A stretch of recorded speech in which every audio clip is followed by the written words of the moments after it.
Alright, can't sleep. Just can't sleep. So, here I am, recording a video.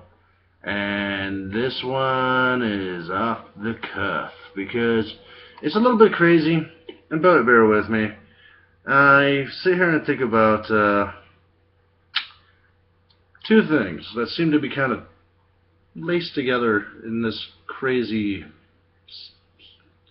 sleep-deprived thought process. One is like I kind of really think like the D&D has a possibility to be really impactful and world-changing. Some people might be like, yeah, okay. And another thing is that I think that I might have an idea for why Dungeons and Dragons still to this day has some sort of stigma attached to it. And them both being, well, I'll get to the former, but I'll talk about the latter first, is economics. And you're probably thinking to yourself, economics?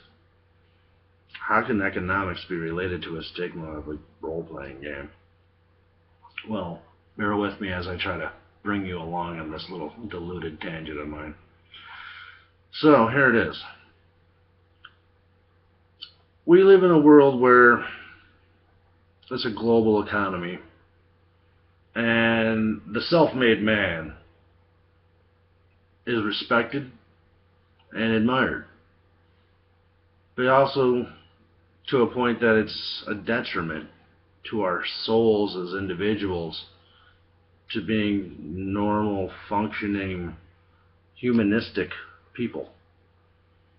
I often think about these people that get rich really quick and often end up dying alone and ostracizing themselves from the rest of civilization, essentially, in their community, because they put themselves on such a higher parallel, and people that are involved in the same economic rigmarole also put them up on that pedestal.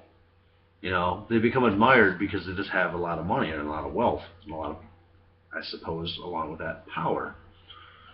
So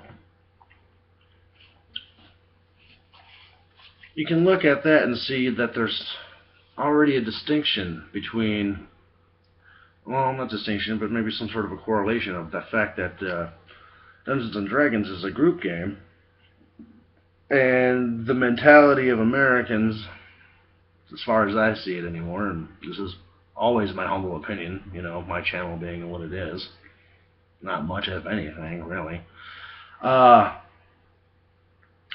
that teamwork is diminished. We no longer have this pride of working together. You know, it seems like everybody's just out for themselves. It's greed, you know, and that's what it is. It's greed, as far as I can see. And when you have a society that pushes greed, namely in economics, of course, one would assume, it takes away from sharing and friendliness and everything that makes us human, like I was saying earlier. So I think that might have some reason why there's still some sort of stigma attached. Because, you know, I used to think maybe it was just like fanatic Christian groups or something like that, you know, just thinking it was the devil or something like that. But you know, I kind of look at it like, well, these people are still in the same society, you know, and their group is culturally accepted because it's been around a lot longer than what our country has evolved into as far as chasing the almighty dollar. You know, I don't want to show my age so much, but you think about the 80s and then being the age of excess, and like the 90s and the big boom of the internet and how that bubble popped. But it always seems to boil down to one thing: making money. Telling people to go out there and be millionaires, be rock stars, be professional sports athletes. Pardon me, I'm tired. It's late. But yeah, so I think that's where the correlation kind of draws into each other. Because when you look at organization of power, what's the first thing that usually you want to do? Hold on to their fucking power, right? So, what's a good way to do that? Well, let's throw up the smokescreen of this faith-based economy, which is a bunch of bullshit. It really is. And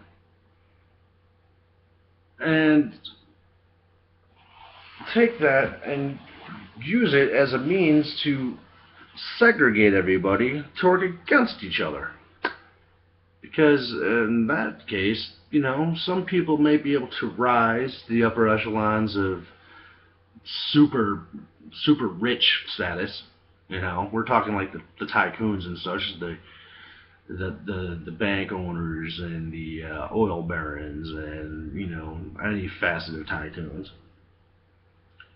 And then they can be, I guess, supposedly culturally accepted by the elitist or elite of our economic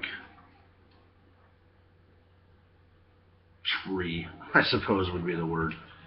But, someone's got to be at the top and someone's got to be at the bottom, supposedly. And by no means am I preaching any type of, like, there should be some sort of, equilibrium or anything like that. I am not a communist and I'm not a socialist. I'm a capitalist just like everybody else, but capitalism is perverted. It is. I mean, the idea of what kind of capitalism that we have now is perverse. Back in the days, all right, let me put it like this. There was an economic downturn, and then the government gave subsidies to bail out people. Well, let's be clear. The Federal Reserve is not a government installation. It's privately owned. So you got other privately owned corporations going to another privately owned corporation, and not asking, but demanding, essentially. You better print out some more money and give it over to us, because it's going to go right back to you anyways. Or guess what? Shit's going to happen. People will riot. People grow accustomed to lifestyles, and if they don't continue those lifestyles, shit happens, has roll, So, how can D&D change the world? Well, I look at it like this. You get a group of independent thinkers together, that's when things happen. That's when you draft declarations of independence, That's when you overthrow regimes, and that's when people try to quest for more freedom. And it's ingrained in our subculture through this economy that group or team working is somewhat a sign of weakness. And I think that might be the reason why, even to this day, that Dungeons and Dragons, and other role-playing games and everything like that, sort of get the short end, And keep in mind, these are just crazy opinions of somebody that's up way too late, thinking way too hard about stuff that's just way too out there, I guess. But I still think that there is some kernel of truth to where I'm going with this. I don't know. What are your thoughts? I'd love to hear them because, contrary to popular belief, I enjoy the input of other people as much as putting mine out as well. As long as it's sort of a civil manner, you know. I ain't looking for a troll to be a dick. I'll put that out there. Because I'm going to tell you right now, if you want to be in a competition of being assholes, you're going to have a hell of a fucking time because I've known to be a real fucking asshole. So, good luck to that. Anyways, yeah, so what do you think? Do you think that inbred, you know, win it by yourself type mentality is kind of what still puts this spin as far as like trying to ostracize people for playing a game and getting together?